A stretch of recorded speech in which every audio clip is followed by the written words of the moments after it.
Stephen Thomas with Reports on Housing with another housing debrief. I just want to bring everybody up to speed as to what is going on in the real estate market. Uh, what we're seeing right now is the start of spring. Spring is upon us. You could feel it outside. We're here in Southern California, and the nights are a little bit warmer. Yeah, it's still a little bit cool in the morning, but shoot, we've been getting 70 degrees, 70 plus degree weather. It's been really beautiful. So spring is here, and so has the spring market has arrived. And what we see during the spring market is actually more and more homes start coming on the market, but demand also picks up as well because a lot of people want to transact now and go into pending status, do all their due diligence, and close as they get closer to summer.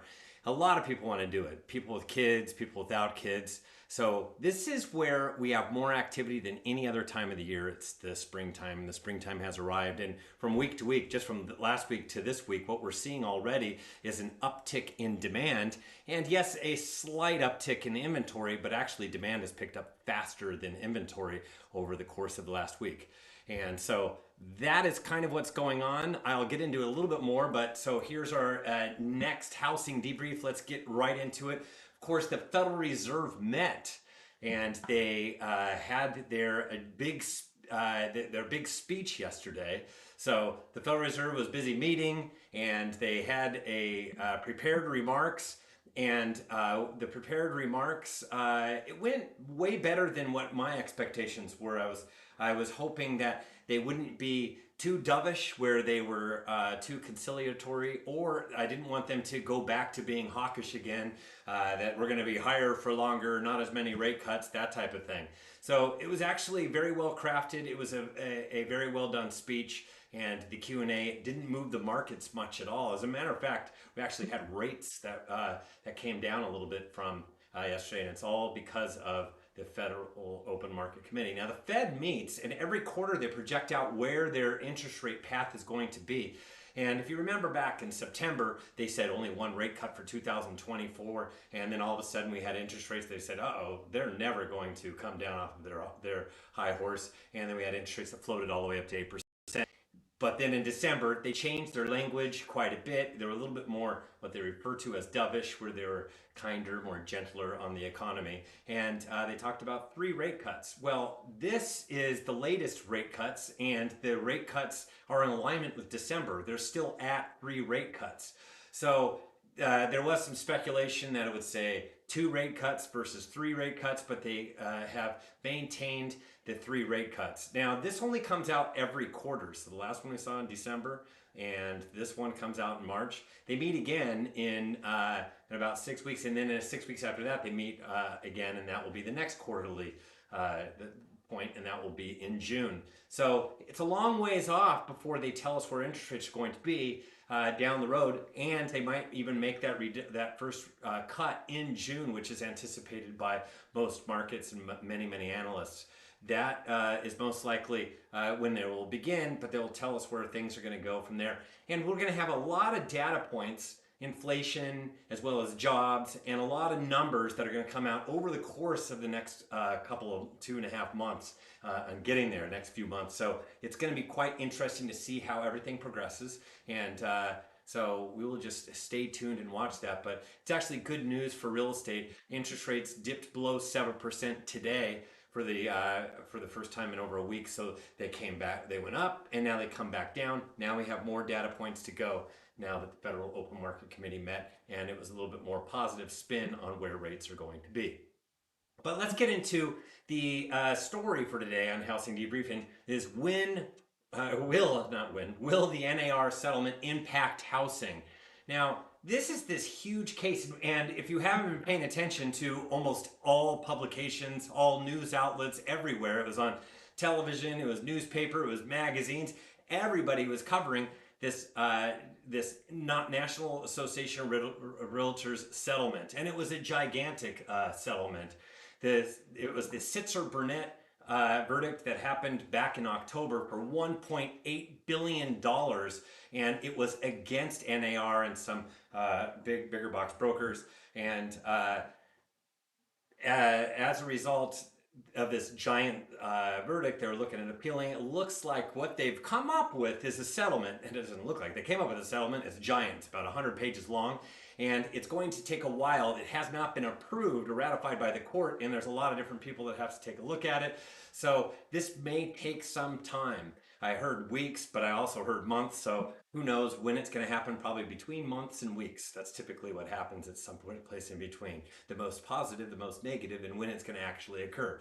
So what this settlement is $418 million paid over 4 years. And it covers companies with less than $2 billion in transaction volume. So that's a majority of the National Association of Realtors membership, but there's a portion of the membership that they may have to settle on their own to take care of this Sitzer Burnett verdict if they were named, or if they were to go after if the Sitzer Burnett were to go after them as well. So this is a couple of the settlement terms, as well as companies with less than we just said that, $2 billion transaction, denies any wrongdoing. It's cooperative compensation is still a choice for consumers, and the use of buyer agreements is going to be used. Now, the biggest thing in this is that there's new MLS rule prohibiting offer of broker compensation on the MLS. So these multiple listing services dot all over the United States. It's where everybody puts in all the home information when it comes on the market, and it's where real estate agents can go to take a look at it. It's also what feeds all the different websites that everybody goes to, so they can see all the properties that are available on the market. And the broker's compensation is actually within that multiple listing service. Well, the broker compensation is not the compensation for the listing agent, it's the compensation for the buyer's side of the transaction. So the way it worked is that the listing agent would take a listing. They would list a home for sale, and part of that agreement was that they would collect a commission. Now, what they did with that commission is they would split it between for themselves, and then of course the brokers they worked for, and then a portion of it also went to the buyer's side of the transaction. There are many states that fully disclosed all this stuff, but there's different disclosures in various different states. But as a result, what we're seeing is that they're getting rid of the MLS portion of it on as far as compensation for buyers is concerned, and that is a major change in the real estate industry. They, like I said before, they can pursue compensation off MLS through negotiations and consultation with real estate professionals. Now, that's super important that they can still get compensation. This is the buyer side of compensation can still be done, but it has to be done off MLS. And you've heard different things that are out there. I've heard that some company websites are going to have them, that type of stuff, but we'll get into that in a second. But now, so this is the biggest change. The biggest change when you look at all this is the multiple listing service. Now, agents that represented buyers were used to seeing exactly how much they're going to get paid. Prior to even showing houses, they didn't have to contact anybody to figure all that out. And so there is a lot of fret. Everybody's kind of wondering exactly how is this going to work out for the real estate industry? How is this going to change, and what's the evolution of real estate from that? And what it brings to my mind is Y2K, because I'm listening to all the news reports that are out there, and there are some extremely negative ones. And I'm not going to name any of them, but there are some major newspaper publications on the East Coast that ran articles that were just extremely one-sided, and it's like one side of the equation, and that's not how things are going to work out. Because if you remember Y2K, that was the year 2000. It was supposed to be the time where everything was going to change, because the way that computers worked, they only had two digits for the years. So it went from 98 to 99 to 00. And once it went to 00, all these computers would default, planes would fall from the sky, all financing around the world would break. None of that happened. I had neighbors that were putting water in trash cans and food in trash cans and all that stuff because they thought it was going to be the end of the world. That was what Y2K was all about. Ended up to be a giant yawn fest. But I actually think a very good comparison is COVID-19. because when we went originally into COVID-19, we had a bit of an issue, and that was that all of a sudden we had a lockdown. We had a lockdown on across the country, and everybody went into their houses, and nobody would come out because they worried that they were going to get infected by this virus that was out plaguing the world. So when that happened, all of a sudden, of course, you couldn't show properties anymore. You had a hard time listing properties. How in the world are they even going to do business? I had some people within the real estate industry, agents that actually came up to me that I've known and loved for a long time that said, hey, you know what? In the next 60 to 90 days, I think values are going to plummet by 10%. And I started scratching my head going, who is going to be listing their homes to add this giant glut of homes that are available, because we already had a low number of homes that were available even prior to COVID. And then we started tracking the numbers and started doing these housing debriefs because, heck, you know what? At the end of the day, nobody was listing their homes either. So we had no buyers participating at first, and we had sellers that weren't participating. We had a lot of homeowners that didn't even want to have anybody come through their houses. So a lot of stuff was placed on hold, do not show. So what really happened from this, because people were wondering, are we ever going to be able to sell real estate again? And real estate adapted. In the midst of a pandemic, they put, I remember they were wearing gloves, they were wearing masks, they were sanitizing everything. Only one person could go in at a time. There were disclosures on the doors for getting in. It totally changed the way that real estate business was done, but they evolved really quickly. And this was flung upon them. No one knew there was going to be a virus. All of a sudden, everything was shut down in April. And by the time we got to May and June, everything was fine. Now, remember, this verdict this settlement has not been ratified. And what they're talking about is changing to the having no compensation in the multiple listing service in July. So that's a little bit ways off from where we are right now today. Gives the industry plenty of time to try to figure out exactly how their business is going to evolve. And they've done it before. They're extremely resilient. They're able to adapt. It's like survival of the fittest, and they figured it out. A lot of transactions took place in the midst of a pandemic. So I fully think that the real estate industry is capable of absorbing this gigantic rule change, and the way that the business is run today. It will be different. However, the real estate industry will adapt. It's extremely resilient and powerful at the end of the day, because there's a lot that goes into the real estate industry. Now, one of the things I want to address right now, and it just chaps my hide every time I hear it, that they think that all of a sudden that sellers are going to be saving Uber's amount of money. Let's say hypothetically they will, which they're not going to right away, but let's say that they will, and that they're all of a sudden not paying as much in commissions. Do you really think that homeowners are going to say, hey, you know what? I'm not paying as much, so I'm going to list my home for a little bit less. That's not how things work. There's this whole thing called supply and demand that sets prices. The commissions being a small portion of that thing, just make it so that if you even pulled that portion out, there's still very, very limited amount of supply, and there's still quite a bit of demand that's in the system to absorb, that the low supply is going to dictate where values go from here. And you can see it in here. I've talked about this a million times before. There was this week, we got the update. Now, rather than 1,010,000 homes on the market, there's 1,070,000 homes on the market.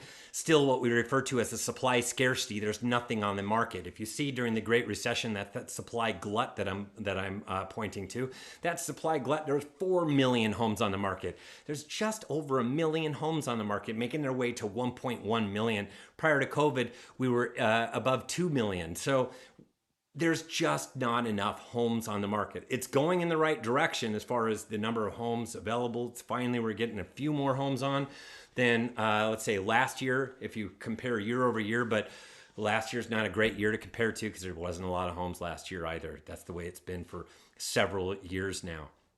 So at the end of the day, sellers want to net as much money as possible. If they're even paying or they're saving money by any of the closing costs, that just means they get to pocket more money. Sellers' whole objective is to pocket as much money as possible. And any extra, they're just going to pocket that extra. They're not going to pass along their savings to buyers. That is just not how it works. That's not how economics works. That's not how this is going to work. So, and that is with the giant assumption that all of a sudden buyer's compensation is going to be halved or even less, and now that everybody's saving all this money, so all this money will be saved, and we'll watch prices come down. That is just not going to happen. It's not in the cards. It doesn't make any economic sense. So you're wondering, okay, how is the real estate industry going to evolve from this? But first, let's bring in our sponsor. And it's Alan Mack from Mack Financial Services. So Alan Mack, welcome back. And he does private banking rates for your clients. You got that? That's private banking rates for your clients. That's extremely important to know, because if you've ever dealt with if you've heard about private banking, those kind of rates are really typically better than what the normal rates are that are out there. And he has a network of private and regional banks. He knows the best of the best in these banks. He shops for the lowest rate. It's below market interest rates. He's a luxury specialist with loan amounts all the way up to $30 million. He has unique offerings, debt to income ratios up to 50%, flexible underwriting. He has this special doctor loan program where there's even 100% LTV for these new doctors up to $1 million, 95% LTV up to $1.5 million, 89.9% LTV up to $2 million. So they've got these great loan products for doctors, as well as so many different products and various offerings. He has plenty of experience. He's done this since 1988, over 100 five-star reviews, unparalleled knowledge. That's Alan Mack from Mack Financial Services. You can contact Alan at 949-929-1091. That's 949-929-1091. And he, of course, has the lowest rates out there. So give Alan a call. Now back to the program. And yes, how in the world is this going to work out for the real estate industry? And because here's the reputation, and we've seen it in so many movies. Usually when they've got to figure out, okay, what kind of a profession are we going to have these actors, these mom and dad? Okay, what's the mom going to do? Oh yeah, she's going to be a real estate agent, or he's going to be a real estate agent. You see them carrying their real estate signs, and and it looks like it's a super easy business that anybody's going to be a part of. And they make Uber's amount of Ubers. They make an uber amount of cash. It's such an easy profession. They're just rolling around. They're just money hungry. And this is the reputation that the real estate agents and the real estate industry have. It's not the reputation they have, but that's the reputation that people have of the real estate industry. And unfortunately, that's not quite what it is. At the end of the day, real estate agents, it's not a corporate job. There's not health insurance. There's no paid vacations. There's no sick time. They have to take care of all of that themselves. So if they want health insurance, they have to go find their own health insurance. It's often less than what big corporations are able to work out, and they don't get the best coverage, and they have to pay through the nose for it. They don't get those paid vacations. They don't have all that sick time. So you can see it's not a corporate job. They have to figure out all the expenses themselves. They're running their own mini show. And at the end of the day, a lot of these agents aren't doing a lot of transactions, especially over this last year and a half, because of how high interest are, and how there was a catastrophic waterfall dive in the number of closed transactions. So they've taken giant haircuts. If you want to talk about recession, the one area where there is a recession is in the number of units, and everybody that's tied to real estate has been affected by it. Not homeowners, no. Buyers have been affected by it because rates are so high that a lot of them can't qualify. But at the end of the day, they still go back to their job. This is the job for so many people that are tied to this real estate industry. And there's so many different facets that are tied to it. It's not just real estate agents and brokers. It's mortgage, it's title, it's inspectors, termite inspectors, home inspection services, home warranty companies, a bunch of these different things that are out there. So they're all connected to it. There's a giant process to real estate, and everybody needs to understand this process is not a simple process. If you look at it, there's a just gigantic matrix. You can kind of take a look at it. It's big, and what that is between buyers, agent, sellers, agent, seller. They put together the contract, everything that needs to do with disclosures, what happens with lender during the escrow title process, all the legal documentation, and everything that goes on in it. It is a labyrinth. It absolutely is a labyrinth. There are many, many different hurdles to go through. The real estate professionals, the ones that are doing transactions and are in the business, have to do so many different things at the same time. There's so many moving parts. And remember, they have to treat this as their own business, and they have to cover their own costs of health insurance and things like that. That's how the real estate industry has been running for a super long time. And there is just a sea of paperwork. I come from California, and California is one of the most litigious states in the United States. And as a result, there already was the compensation on the listing side that it spelled out for the listing broker and how much there would be for the buyer's side of the transaction. And it was in big, giant, bold print. And it was all that, of course, is going to be changing already as well. Those contracts that California Association of Realtors has as a result of this settlement, there's already, it's in the works for the change, but that's just the listing contract. There are so many contracts. When you start researching it and realize that, shoot, if you go for sale by owner, you are really on the hook of trying to figure out this labyrinth all by yourself. And there are a number of moving pieces to this and moving parts.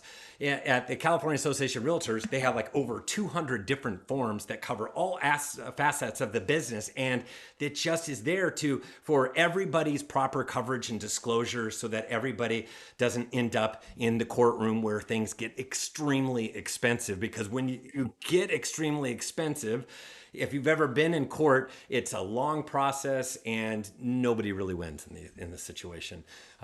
It's not a lot of fun. So the MLS is no longer going to have the commission rate, and people are going, man, there's a 6% commissions. I've heard it already. You know what? I can tell you that in California, where prices have come up, that is not the norm. It's not even close to what the norm is. There really isn't a norm. It's kind of been all over the place, especially with the shrinking of supply and inventory and how hot things got. And during COVID, things got so hot and things were selling like auctions. We still have price ranges throughout Southern California that are so hot that, you know what, there's already been this giant squeeze. It's all has to do with supply and demand. There aren't that many homes that are out there. So as a result, the commissions have been squeezed. And you could see it. There's been pressure on commissions for decades, and this is not a new concept. This will just increase the pressure on it.